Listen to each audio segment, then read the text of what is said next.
throughout over the years, you've ended up commentating some really great fights. I'm not going to get into all of them because we'll be here all day. You've been doing this for quite a while.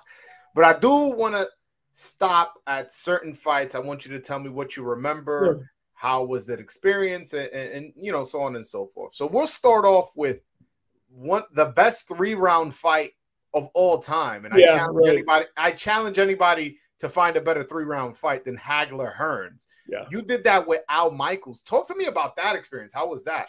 That was really unique. You know, I was only 5 years into my broadcasting career. So it's 1985. I'd only been in TV for 5 years. But I was doing the Top Rank boxing series. And so the Top Rank people, they said, we're going to put you with Al Michaels. And they're going to put you on the show. Al Michaels is going to do the play-by-play. Kurt Gowdy was the host. So here I was on the show with Kurt Gowdy and Al Michaels. And I'm like, oh, my God. You're 5 years in. Yeah, it's like, you know, first that alone was pretty daunting. And here's the other part of the story. This was almost like an audition for me Al Michaels was going to probably do the boxing on ABC. And they were at that point wondering who would be his color commentator.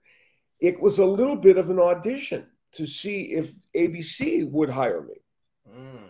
And that was part of the reason ABC even pushed for Michaels to be on, because they wanted to see him and me together. Okay. So for me, it was really kind of magical to be working with two great broadcasters. And the fight itself, of course, was astonishing.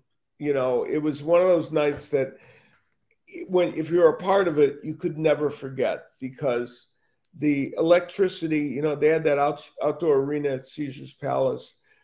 It wasn't even an arena. They just set in the parking lot. They set up a ring, a whole bunch of chairs. And it was the fact that, you know, you're under the stars, you're in Las Vegas, and that place was just magical. And I did something in that fight that I still now do to this day. When they were walking in, I hit my cough switch so nobody would hear it the wrong way, so I could get the sound. But I took my headphone off just to look around and listen and get it was right after the walk-in, because I probably talked during the walk-in. And I heard, just to get this atmosphere and let it sink in.